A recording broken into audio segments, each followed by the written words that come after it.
I don't have time for you right now, and you still have unpacking to do. Lots of unpacking. No, this house is 150 years old. So? So, explore it.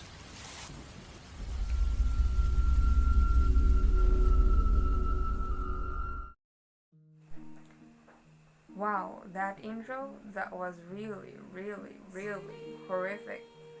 And at the same time, I know you guys are also excited, so let's start on the session right away. I am Sofia Bautista, your discussion leader for this session, and together with my teammates, we are going to make sure that you are going to read Coraline after this. And before going on to the point of this session, let's have first the thoughts or the reactions.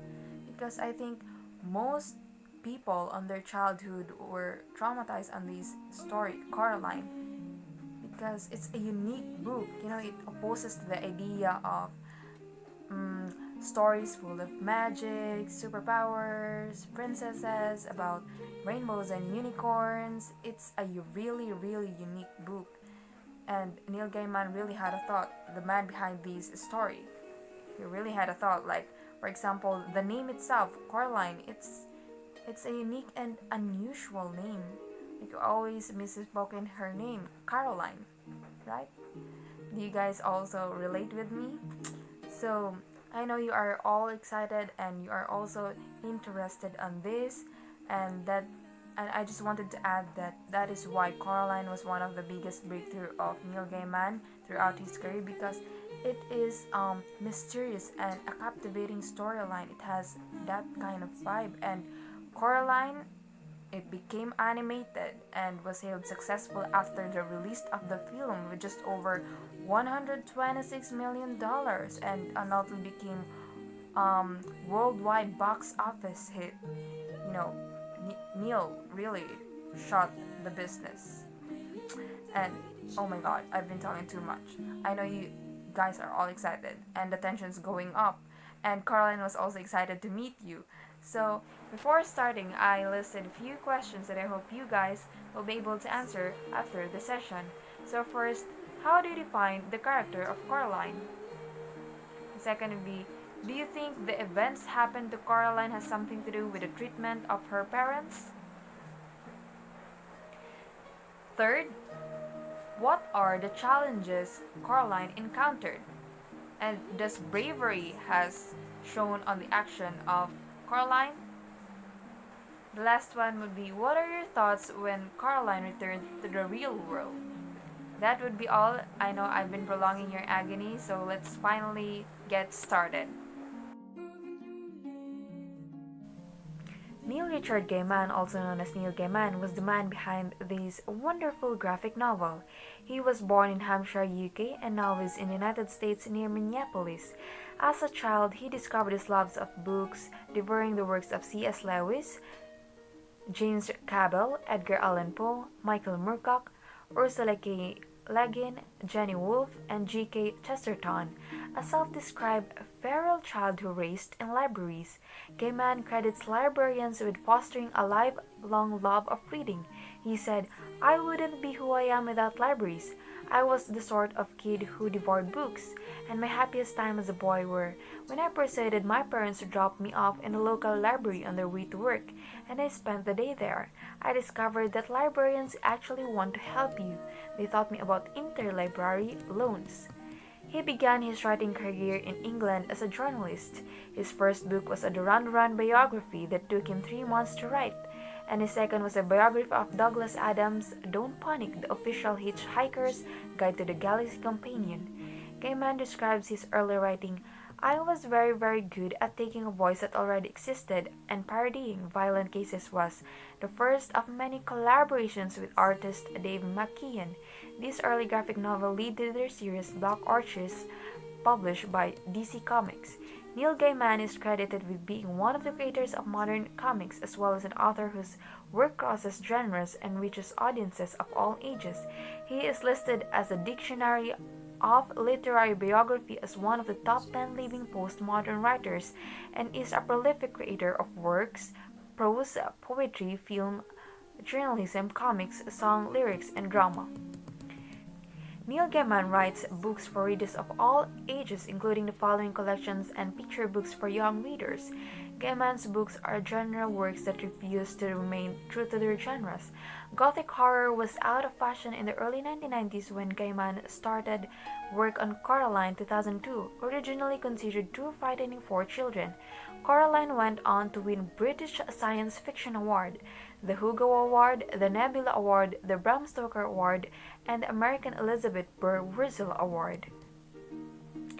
Throughout his career, Gaiman has maintained a useful and fidelity to the ideas of clearly defined categories. He is fond of quoting his fellow fantasy superstar and occasional collaborator on this topic. Genre fiction, as Terry Pratchett has pointed out, is a stew. You take stuff out of the pot, you put stuff back, the stew bubbles on. This philosophy is also tied up with misgivings on the limitations of publishing businesses. My theory in genre, he told on the interview in 2010, is that while there are people out there who believe that genre tells what people to read, actually I believe that genre exists as a marketing tool to tell you what to avoid.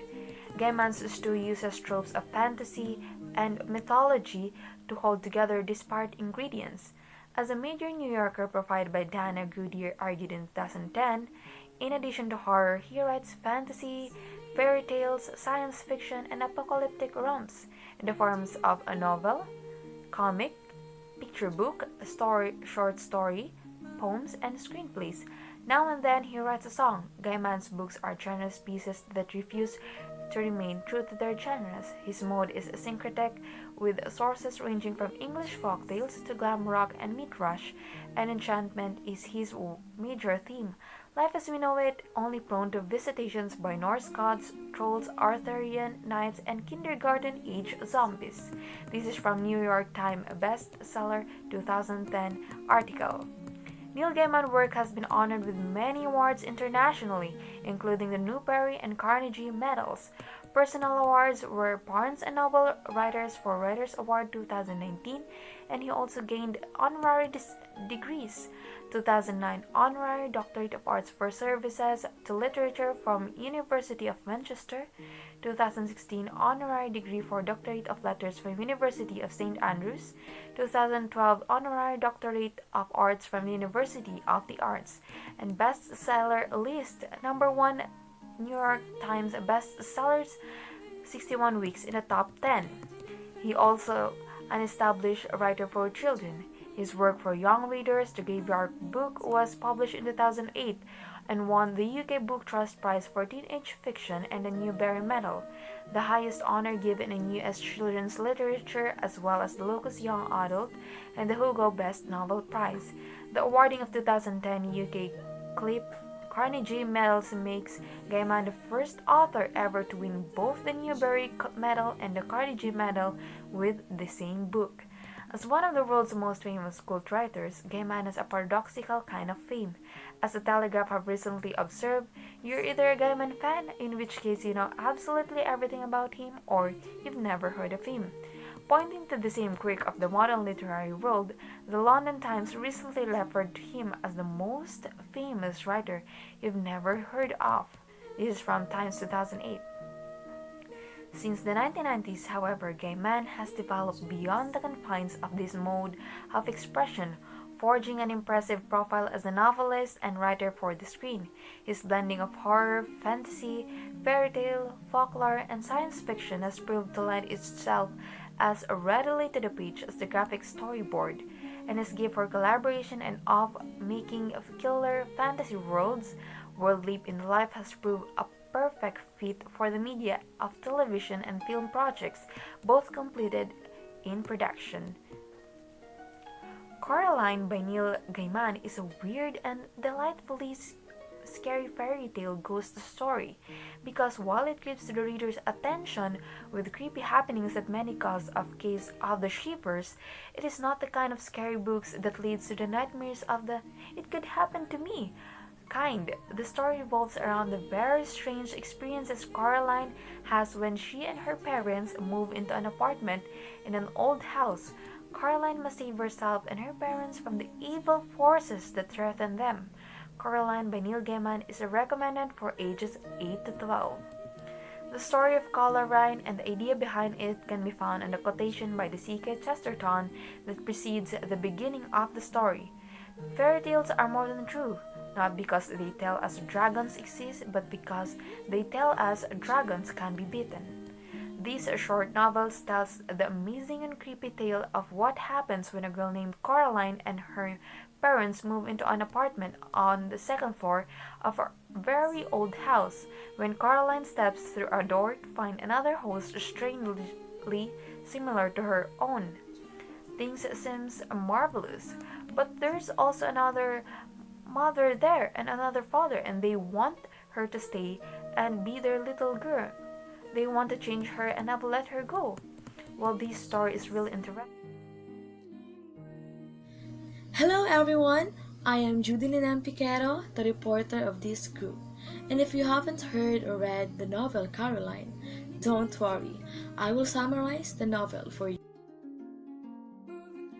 This amazing and somewhat thrilling tale of Coraline started when her family moved into an apartment on the second floor at a very old house. She realized that a dull home with nothing to do but count the doors and windows in her house was unsuited for her bright personality and short attention span. She also acquaints herself with her new neighbors, the two older women named Miss Spink and Miss Forcible live with their dogs in the flat below, and a crazy old man who claims to be training a mouse circus in the apartment above. Caroline's parents didn't pay much attention to her because both are busy in their respective works. Her neighbors pronounced her name wrong. They kept on saying, Caroline, Caroline, Caroline. And she's really bored. She tried to explore the garden, only to find an old tennis court, old rose garden, a rockery, a fairy ring made of squidgy brown toadstool, a well, and a black cat. One rainy day, she can't go outside, so she kept on pestering her parents. So her father told her to count all the doors and windows in the house when she discovered a door that opens to a brick wall. Wait, is that even possible? That's why her mother explained that it happened when the house was divided. One night when she's ready for bed, she hears mysterious sounds coming from down the hall. She heard weird dreams and experienced series of events the next day, like the crazy old man told her that the mouse sent her a message, and that is not to go through the door, while Miss Spink and Miss Forcible gave her a stone with a hole to help her if something bad happened to her, because her fortune tells that she's in trouble. When her mother went for shopping, out of boredom, she unlocked the black door and find out that the bricks disappeared. She walks into the supposedly empty apartment and things get really strange and frightening. Upon entering the hallway, she was struck into how closely the flat resembles her own. But unlike their apartment, it is fully furnished. It is like another version of their home. In the kitchen, she found someone who looks like her mother, but with a few differences. The woman is taller, thinner, pale, and has black buttons in the place of her eyes, who introduced herself as the other mother. There was also someone who looks like his father, but again, with a shiny, big black buttons in his eyes. In the other world, her neighbors were also there. Miss Spink and Miss Forcible in this world are two beautiful women, and they are performing in the show. It seems like Coraline experienced the alternate version of her reality. While exploring the outside of her house in the other world, Coraline encounters a black cat. Coraline begins conversing with the cat and found out that it was the same cat in reality. While initially enjoying the good food and attention, Coraline finds more and more to worry her.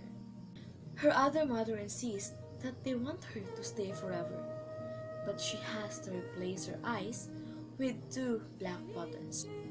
Terrified, she returned back to the real world, but her parents went missing. In the middle of the night, she is awoken by the cat batting her face with its paws. She asks the cat to take her to her parents, and the cat leads her to the hall mirror. Coraline sees her parents standing inside. They fog up the glass and write, "Help us." So she decided to go back to the other world to save her parents. 2, 3! After further investigation, Coraline realizes that her other mother is the creator of the other world and has trapped various children inside of it over the years. In order to rescue the 3 trapped souls and her parents, she negotiated to her other mother. She challenged her in a game. If she can find the missing souls of the children and her parents, the other mother will set everything that is trapped in the world free. She encountered different challenges along the way, but she faced it all bravely. She successfully overcome all her fears and managed to find the missing souls as well as her parents that were trapped in a snow globe. She managed to escape with the help of the souls and the cat. She's already home and thought that it is over when the souls appeared before her in a dream, thanking her for freeing them and giving her warning, for the other mother will really hunt her. The other mother's hand has escaped into the real world and will go after her. But Coraline successfully traps her other mother's hand in a thin paper tablecloth, and it falls into a well together with the key. She covered the well to make sure it cannot escape anymore. And that's when the other mother has been successfully defeated. Coraline returns home, enjoys an evening with her parents, and falls asleep peacefully to the sound of the mouse circus practicing their instruments. She knew from there that everything now is fine. Hello everyone, my name is Myra Ngilay and I am here to bridge build the story entitled Coraline and the Real World. In short, I am the bridge builder of our group. To start with, I will be tackling the moral lessons the audience could possibly learn from the story, and I will be trying to connect it in the real life situation. I hope you enjoy watching this part. So after reading the story, I have actually come up to so many lessons, but unfortunately, it will take me longer period of time to discuss it with you. So I have decided to pick what I think is the best lessons of the story. So I reduce it into 2 main moral points or lessons. First is the things is not always what it seems. In these lessons, sometimes we are easily deceived by appearances. Say in this digital era where everything seems so easy and fast.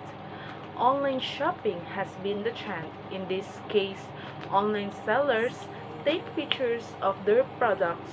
Of course, the quality of the picture depends on the camera used. Also, the appearance of the picture depends on the kind of phone the buyer is using. Nonetheless, scammers are everywhere. They post products that look excellent in the eyes of the viewers, and unfortunately, the picture is not always how it appears in your phone screen. Sadly, we are easily hooked by this modus. Thus, we end up adding it to cart and pay. While waiting, the feeling of excitement is oozing, and how you wish it arrives as soon as possible. And here comes the day you've been waiting all your life.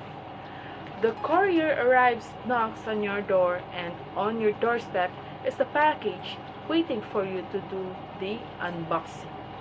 Well, to cut the story short, you are very disappointed on the item you received.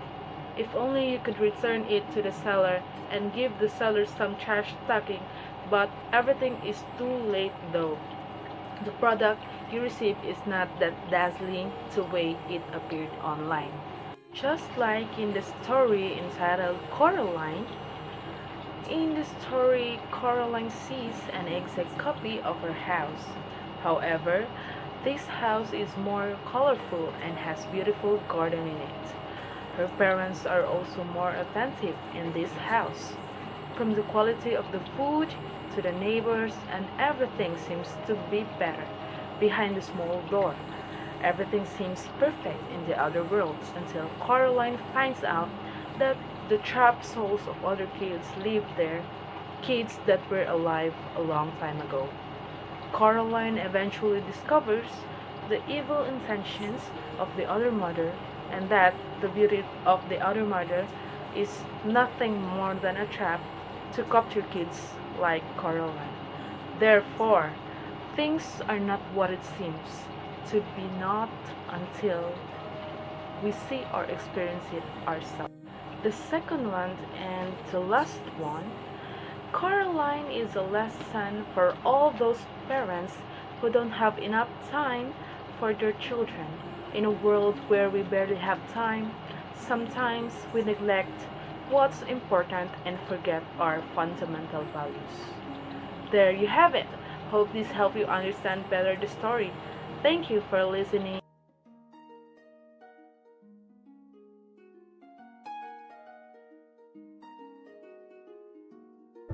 Coraline, together with her parents, moved to a big old house that was turned and divided into several flats or apartments. Coraline is an explorer. She likes to explore things, especially their current home, because it is new to her. One day, she discovered a locked door in the drawing room. When it was opened by her mother, the door did not go anywhere, for it was bricked up. The moment she found the door was the start of her frightening and thrilling journey. The illustration I made portrays the scene where Coraline, the protagonist in the story, is about to enter the door courageously. It was the moment where she felt scared going through that door because she knew what was waiting for her. However, with her determination to save her parents, she overcame her fear and became brave. The black cat in the illustration is Coraline's companion in her journey. In the real world, the cat cannot talk. But when they are on the other side of that particular door, the cat can now speak to her. A black cat usually symbolizes bad luck. However, in the story, the black cat is Coraline's savior. The cat helped Coraline to save her parents and to escape from the world they were in. Coraline opened the door using a key. The key of that specific door symbolizes power in the story. Coraline and her other mother fight each other to own it. The one who possesses the key can have access to both dimensions. This means that the person has the power to control the door, which is the passage to enter and exit the two different worlds.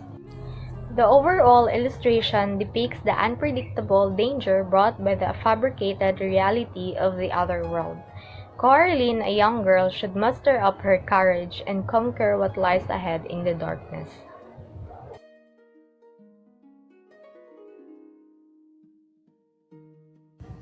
Hello everyone, my name is Bonifacio and I'm going to present the 10 unfamiliar words that can be found in the book entitled Coraline. The first word is addendum. Addendum is a noun, and the definition of addendum is an item of additional material, typically omission, added at the end of the book or other publications. The praise in the book is, and now, Miriam and I proudly present a new and exciting addendum to our theatrical exposition, Though I See a Volunteer, in page 46. The second word is cruder. Cruder is an adjective. The definition of cruder is in natural or raw state, not yet processed or refined. The phrase in the book is, in this place, woods went farther, the trees becoming cruder. The farther you went, in page 82. The third word is petulantly. Petulantly is an adjective. The definition of petulantly is insolent or rude in speech or behavior. The praise in the book is, there was no reply, but the wind whipped about her one more time, petulantly, and then it dropped away, in page 109. The fourth word is monstrous. Monstrous is adjective. A definition of monstrous is having the ugly or frightening appearance of a monster. The praise in the book is Coraline thought the thing looked monstrous, but also in page 123. The fifth word is scholarly. Scholarly as a noun. The definition of scholarly is a small kitchen or room at the back of the house for washing dishes and other dirty household work. The praise in the book is I walked through the scholarly door and I found myself back in the parlor. But she was waiting for me. She told me she was my other mama in page 93. The sixth word is centered. Centered is a verb. The definition of centered is walk in slow, relaxed manner without hurry or effort. The praise in the book is that was what she sang as she centered through the woods, and her voice hardly trembled at all in page 177. The seventh word is squidgy. Squidgy is an adjective. The definition of squidgy is unpleasantly damp. The praise in the book is and a fair ring made of squidgy brown toadstool that smelled dreadful if you trod on them in page 5. The eighth word is uneasily. Uneasily is an adverb. The definition of uneasily, number 1, in a way that shows anxiety or discomfort. Number 2, in a way that is awkward or incongruous. The praise in the book is Coraline walked down the corridor uneasily in page 30. The ninth word is wrist. Wrist is a noun. The definition of wrist is a ghost or ghost-like image of someone, especially one seen shortly before or after her death. The praise in the book is, but in the light she discovered that the wrist had gone, and she was alone in page 153. The 10th word is whistle. Whistle is a noun. The definition of whistle is a small, slender, carnivorous mammal related to, but generally smaller than the shot. The praise in the book is something has frightened them. I think maybe there is a whistle in the house in page 171. Coraline Jones is the protagonist of Neil Gaiman's 2002 novel. Coraline, an 11-year-old girl, is a diligent adventurer who likes to go on long walks and watch nature shows to learn more about the world around her. And is a fearless, clever girl who is described as tiny for her age. The restless nature of Coraline contrasts with her dull, workaholic mother and father who fail to play or indulge their desires with her. With Coraline's personality of being daring and curious, she found out the door that leads to the other sinister world while exploring her new house. Coraline's character is actually very consistent. She's courageous, smart, adventurous, and she has a pretty quick sense of humor. She's able to think outside the box as well and displays incredible maturity in the story. Her character development is more subtle in the novel. She is still getting more mature, but in a completely different way. She recognizes the definition of courage and strives to confront her fears. And though doing so feels impossible, Coraline's story is a lesson in the need to be courageous, and her comically deadpan personality, headstrong but intelligent in nature, and fearless resourcefulness made me admire her character. So, hi guys. I was assigned as the sage of the group, which is to give one major theme and at least two minor themes that were discussed in the novel assigned to us. And the novel assigned to us is the Coraline. So, this is the book cover. I mean the graphic novel adapted and illustrated by Craig Russell. So Coraline is a short novel which tells us about the amazing and creepy experiences of a girl named Coraline when she and her family moved in an apartment. But Coraline, being a great novel, does not only give us a glimpse on Coraline's strange experiences, but also gives us moral lessons and great realizations. Throughout the journey of Coraline being an explorer, various themes were discussed and showcased in the story. To be brave is to do a thing despite of being scared to do it. This has to be labeled as the major theme tackled in the story since the novel mainly talks about the importance of overcoming someone's fear. This theme can be distinguished in the part where Coraline has to conquer every challenges in order for her to restore her normal life. As Coraline went through the challenges, we observe her braveness when she conquered all of it as they intensify when she overcomes one after the other. In the situation where she was put in, we can say that being brave is her only choice to get back to reality.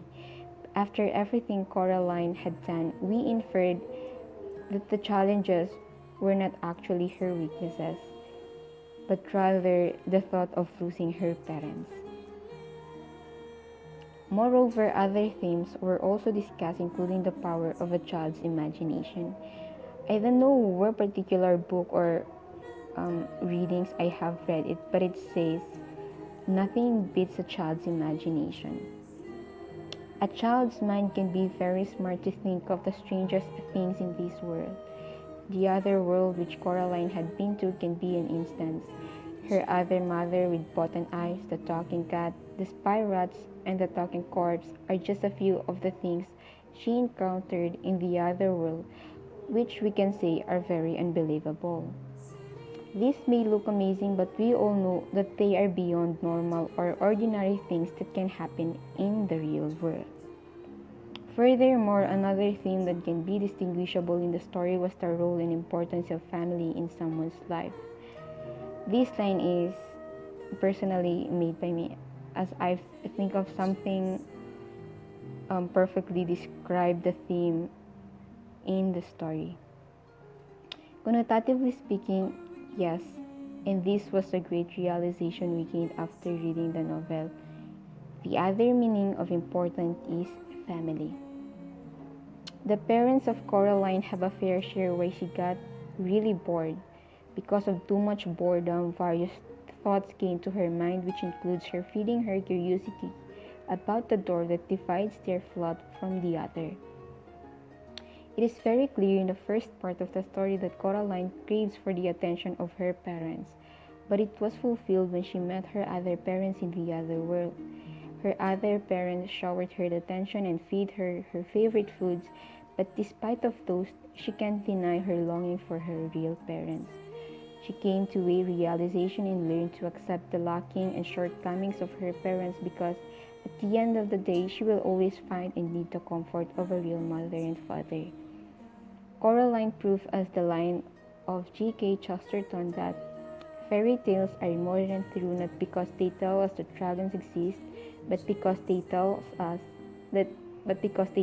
that dragons can be beaten.